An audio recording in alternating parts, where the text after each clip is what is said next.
আপনি এসছেন সাধুবাদ জানাই আপনাকে যে আপনি এটা ক্যাপচার করছেন, আপনি এটা দেখাচ্ছেন আমাদের মানে সবাইকে দেখাচ্ছেন যে এখানে অবস্থা কি হয়ে আছে। আমাদের কাকে বলবো, কে শুনবে?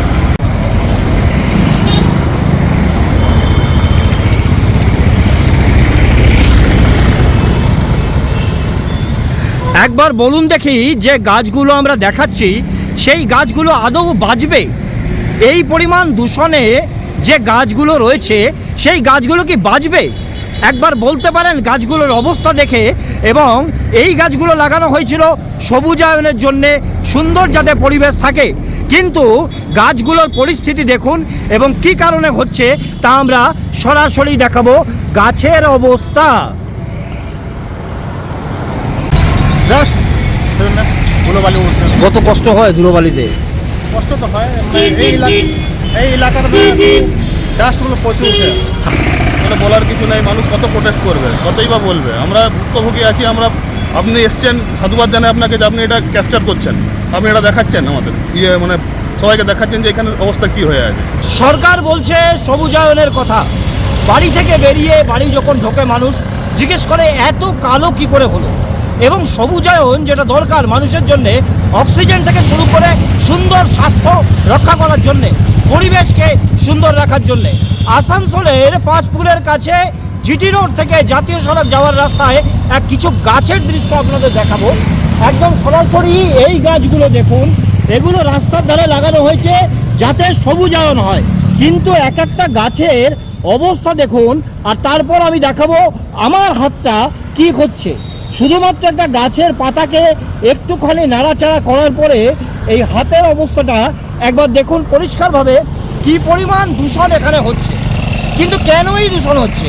মানুষ বারবার বলছে কোনো ব্যবস্থা হচ্ছে না। আমরা আরও কিছু গাছ দেখাবো এবং গাছ না বাঁচলে কি হবে আর এই গাছগুলো বাঁচবে কি না সেটা আপনারাই বলতে পারবেন। আমরা আরও কিছু গাছ দেখাবো, তারপর বিস্তারিত বলবো। জাস্ট ধুলোবালি উঠছে। কত কষ্ট হয় ধুলোবালিতে? কষ্ট তো হয়, এই এলাকার ডাস্টগুলো প্রচুর উঠে। সারাদিনই তো এই ধুলো ওড়ে। কিছু করার নাই, এই জায়গায় একটু করতে হয়, মুখটা বাঁধতে হয়, স্পেশালি এই জায়গায়। এতে তো শরীরও খারাপ হতে পারে। হ্যাঁ, তবু কাজ করতে হচ্ছে। কাজ তো করতে হবে। এই ধুলোগুলো বন্ধ হচ্ছে না, বন্ধ করা যাচ্ছে না তো সবারই ক্ষেত্রে অসুবিধে। কিছু তোমরা তো করার সারাদিন দাঁড়িয়ে থাকো। নেই। এখানে তো ডিউটি করতেই হবে, আর এখানে যা ডাম্পার চলে সব তো প্রচুর গাড়ি, তো ধুলোবালি সেটা বাঁধতে হয়, কিছু করার নেই। এই যে গাছগুলো লাগানো হয়েছে সবুজায়নের জন্য, এই গাছগুলো বাঁচবে কি মনে হয়? দেখুন যা ধুলোর পরিমাণ এখানে, যা পলিউশন, আমার মনে হয় না যে এইভাবে এই গাছগুলোর মানে বাঁচবে।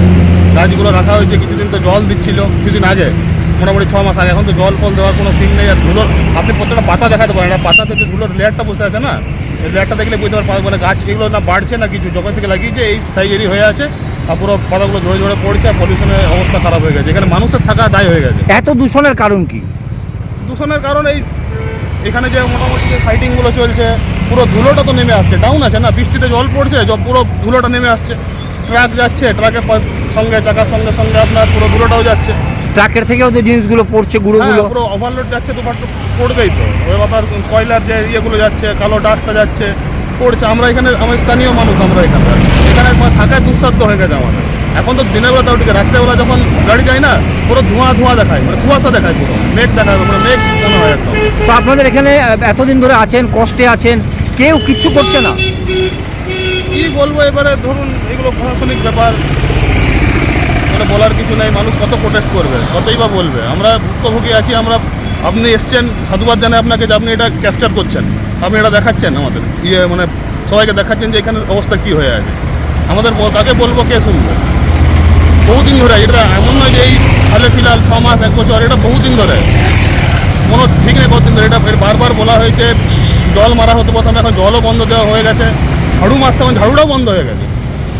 ঝাড়ু মারলে তবু 1-2 ঘন্টা থাকতো। আর এইদিকে যত স্কুল কলেজ, মেন রাস্তা, এটা আমাদের আসানসোলে ঢোকার বাইরে, এটা কি জানি না কেন যে সবার মানে এটা মানে ওভারলুক করে চলে যায়, আমি ঠিক বুঝতে পারি না। আপনারা জানেন আমাদের বিশেষ অনুষ্ঠান তুমি বলবে আমি শুনবো, এতে আমরা কিছু বলি না। এটা বলে সাধারণ মানুষ, জনপ্রতিনিধি, জনগণ, প্রশাসন আমাদের মাধ্যমে বার্তা পৌঁছায়।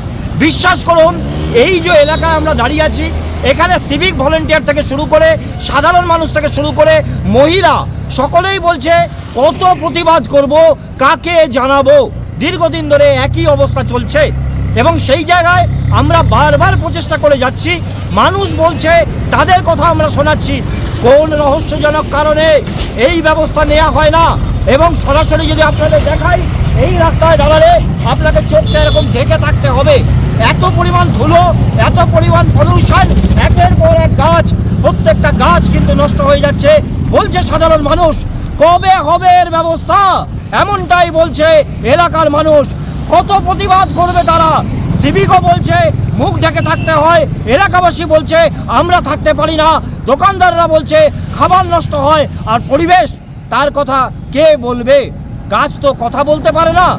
যারা গাছ লাগিয়েছেন, যারা গাছের যত্ন করেন এবং যারা এই বিষয়টাকে দেখেন, তারা কি আদৌ দেখবেন? আমাদের তুমি বলবে আমি শুনবো আজ এ পর্যন্তই। আবার দেখো আগামীকাল, যতক্ষণ এই রাস্তার কোনো ব্যবস্থা না হবে আমাদের খবর চলবে। দেখতে থাকুন TSNM নিউজ, তুমি বলবে আমি শুনবো।